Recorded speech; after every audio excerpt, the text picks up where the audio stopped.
채권하는 사람 고부장입니다. 소설가 정유정을 아시죠? 7년의 밤, 종의 기원, 28 등 하드보일러한 문체를 구사하는, 근데 이 정유정이 히말라야 안나푸르나 트레킹을 갔다 와서 쓴 기행문이 이 책입니다. 정유정이 히말라야 환상 방황. 소설가답게 문체가 굉장히 마음에 들고 당시 트레킹을 할 때 자기 심리를 굉장히 적나라하고 솔직하게 썼기 때문에 재밌게 읽어서 여러분에게 소개해 드리려고 합니다. 히말라야를 가기 전만 하더라도 우리나라 밖을 벗어나보지 못했던 그런 사람입니다. 당연히 영어도 한마디도 못했고요. 타고난 길치였다고 합니다. 이런 사람이 갑자기 난 히말라야에 가고 싶어 라고 마음을 먹었답니다. 왜였을까요? 28를 끝내고 나서 번아웃이 됐던 것 같습니다. 아무것도 생각이 나지 않고 아무것도 의욕이 나지 않는 그런 상황이었답니다. 정유정은 20대 초반에 어머니가 돌아가시면서 사실상의 가장 역할을 해야만 했다고 합니다. 동생들을 거둬야 됐고 직장을 가져서 돈을 벌어야 됐고 그런 생활이 연속이었고, 그러다가 글을 쓰게 돼서 소설가로 등단을 했고 계속해서 쓰다 보니까 스스로가 번아웃 됐다. 머리가 불러도 몸이 응답하지 않았고 몸이 불러도 머리가 대꾸하지 않았다. 아무것도 할 수 없었다. 조금 쉬면 나아질까 했으나 상태는 점점 나빠졌다. 급기야는 평소라면 하루면 끝낼 수 있는 문해지 원고 청탁, 한 30매짜리 원고지 청탁도 한 달이 가도 손을 못 대고 결국은 펑크까지 냈다. 이때 갑자기 생각난 것이 히말라야 안나푸르나였다. 영어도 못하는, 한 번도 해외를 나가지 못한 40대 중반의 아주머니가 갑자기 히말라야 안나푸르나를 가겠다고 했으니 주변에서는 얼마나 놀랐겠습니까? 남편을 비롯해서 정유정을 아는 모든 사람들이 다 말렸다고 합니다. 혼자서는 도저히 준비가 안 됐답니다. 그래서 같이 갈 수 있는 사람을 한 명을 구했는데 소설가 김혜나였답니다. 히말라야를 가기로 마음먹고 그때부터 한 달 동안 전라도에 있는 온갖 산은 다 다니면서 체력 훈련부터 시작했답니다.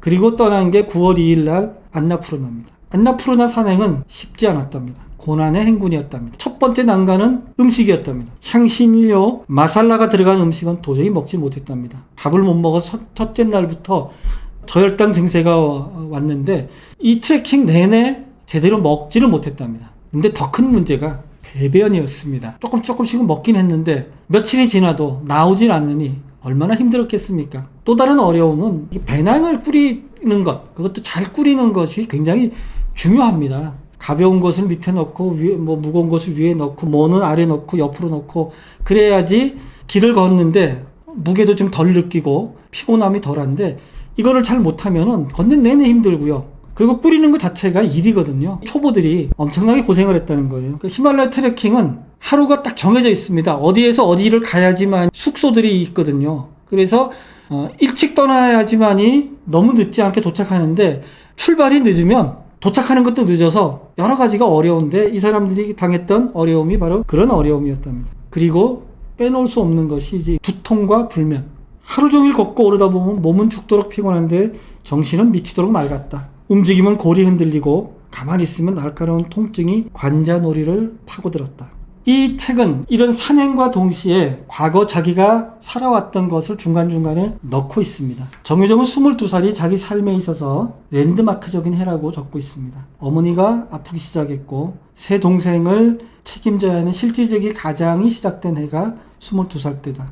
그때가 있어서 인간으로서 성숙해지고 삶이 단단해지지 않았냐고 묻는다면 고개를 끄덕이지만은 동의하기는 쉽지 않았다. 왜냐하면 그 어둠이 없었으면 좋았을 것이다. 그랬다면 싸우는 법보다는 인생을 즐기는 법을 배웠을지도 모른다. 이렇게 회고하고 있습니다. 굉장히 솔직한 소회죠.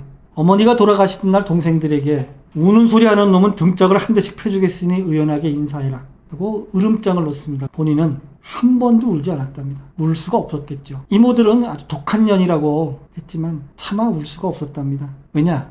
엎어지면 다시는 못 일어날 것 같았기 때문이랍니다. 정유정은 그때를 돌이켜서 운명이 자신에게 달리거나 꼬꾸라지기를 강요했다고 생각합니다. 9일째 4200m 고지인 레다르를 통과합니다. 이 구간은 죽음과의 사투였다고 적고 있습니다. 고산병 증세가 나타났고 몹시 추웠고 더 큰 문제는 졸음이었습니다. 길을 걸으면서도 졸았고 졸다가 발을 헛디디는 것이 여러 번이었습니다. 그런데 그 와중에도 걸어가면서 자는 중에도 꿈을 꾸었답니다. 최대의 고비는 10일째였습니다.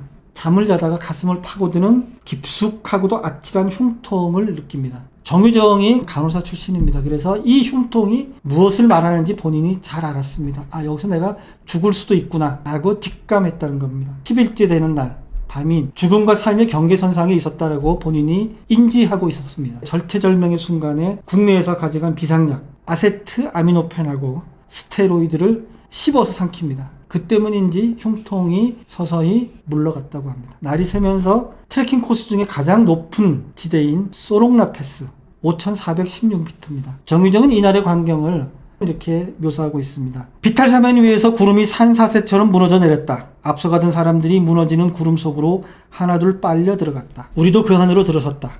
볼품없는 철교를 잽싸게 건넜다. 건너편에 다다르자 느닷없이 어둠이 걷혔다. 삽시에 아침이 왔다. 시야가 활짝 열렸다. 숨이 목 밑으로 턱턱 걸렸다.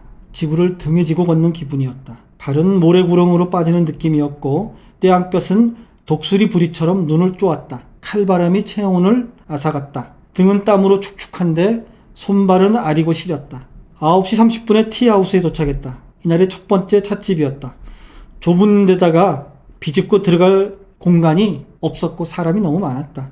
배낭을 내려놓고 바닥에 앉자마자 10초도 안 돼 땀이 식었다. 땀이 식자마자 무시무시한 한기가 덮쳤다. 턱이 덜덜 떨려왔다. 가이드 건부는 이런 나를 보자마자 티하우스 안으로 끌고 들어가서 앉혔다. 말도 없이 장갑을 벗겼다. 손은 이미 짙은 보라색이었다. 저체온증으로 온 말단 청색증이었다. 그대로 두면 동상이 되고 잘못되면 절단해야 되는 대단히 위험한 징후였다. 건부가 내 손을 주무르기 시작했다. 왼손 오른손 20여 분을 주무르자 온기가 돌면서 살빛이 회복됐다. 건부는 남국 탐험대원용으로 보이는 크고 두터운 장갑을 끼워주고는 소롱나에 도착할 때까지는 절대로 벗지 말라고 당부했다. 과장되거나 감정이 고양되거나 그런 글은 아니지만 오히려 이런 글들이 그날의 풍경을 우리에게 보여주고 있는 것 같습니다. 소롱나 패스에 도착하자마자 하산을 해야 했습니다. 그런데 문제는 아침부터 참아온 소변이었습니다. 방광이 터지기 직전이었습니다. 배는 터질 지경인데 화장실은 올라올 데도 없었고 정상에도 없었습니다. 소변을 놓을 만한 으슥한 곳도 없었습니다. 선택을 해야만 했습니다. 노상방뇨를 하느냐, 저 밑에 있는 화장실까지 참고서 가야 되느냐. 저 밑이란 게 1400m 밑에 있는 그 화장실입니다. 1시간 반 정도를 내려가야만 됩니다. 터지는 방광을 안고 내려갈 것이냐, 눈 딱 감고 노상에 방뇨를 할 것이냐, 이런 선택을 해야만 했던 거죠. 정유정의 선택은 노상방뇨가 아니었습니다.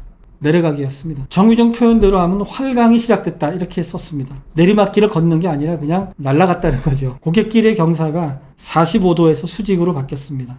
스키를 타듯이 활강했습니다. 마침내 로찌에 도착했고 문제를 해결했습니다. 1400m 되는 고지를 50분 만에 돌파한 것입니다. 아마도 신기록이었을 겁니다. 트레킹이 끝나고 나서 정유정의 진면목이 나옵니다. 포크라에서는 아무것도 하지 않고 쉬기만 하기로 계획을 했었다는 겁니다. 그런데 문제는 정유정이 고산병보다도 휴식을 참지 못했다는 겁니다. 아침에 늦잠을 자고 낮에는 낮잠을 자고 밤에는 밤잠을 자고 호텔 풀에서 수영도 좀 하고 햇볕을 쬐고 유적지 구경도 하고 맛있는 것도 먹는 그런 휴식이 정유정은 전혀 즐겁지 않았답니다. 안간힘을 다해서 즐겨보려고 노력했는데 그 노력했던 자체가 즐겁지 않은 것을 반증해야 하는 거 아니었냐, 이렇게 생각을 했습니다. 휴식이 주는 것이 편안함이 아니라 불안함이었다고 얘기합니다. 이렇게 놀아도 되나, 아무것도 하지 않아도 되나, 불안한 한나절이 지나갔습니다. 그리고 또 어쩔 줄 몰라 하는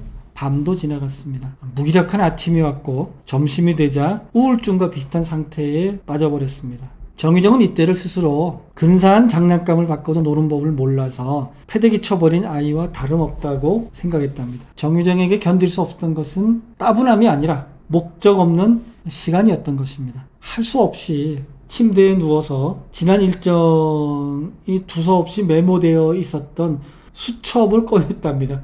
할 게 없었으니까요. 원래 번아웃된 상태에서 떠났기 때문에 뭘 해보겠다는 생각이 전혀 없었는데 그 트레킹이 끝나고 나서 아무것도 할 게 없으니까는 그 수첩을 꺼내서 글을 쓰기 시작했고 그 쓰기 시작함에 끝이 바로 이 책 환상방황이었다, 이렇게 얘기하고 있습니다. 어떤 이는 여행에서 평화를 얻기도 하고 어떤 이는 삶의 행복을 얻기도 하고 또 어떤 이는 자신과 화해를 하기도 합니다. 정유정은 안나푸르나 트레킹을 통해서 자기에 대한 확신을 얻었다고 합니다. 자신이 태생적으로 링을 좋아하는 싸움닭이라는 사실, 그래서 죽을 때까지 죽도록 달려들겠다 라는 다짐, 떠나올 때와 돌아갈 때의 내가 다르지 않을 것이라는 확신, 이런 것들을 다시 한번 확인했다고 합니다. 정유정은 스티븐 킹의 말을 인용하면서 이 책을 마무리하고 있습니다. 우리는 죽을 때까지 아이인 동시에 어린 셈입니다. 삶을 배우면서도 죽음을 체득해가는 존재. 나는 안나푸르나에서 비로소 혹은 운 좋게 어른의 문턱을 넘었습니다. 관찰자 시점이 아닌 주인공 시점에서 죽음과 직접 대면했다는 점에서 그렇습니다. 두려움을 견뎌냈다는 점에서도 그렇고 기쁘고 감사한 일입니다 라고 쓰고 있습니다. 정유정을 좋아하시거나 정유정의 소설, 정유정의 문체를 좋아하시는 분은 이 책 히말라야 환상방황을 재미있게 읽어보시기 바랍니다. 제가 이 책에 주는 별점은 2입니다.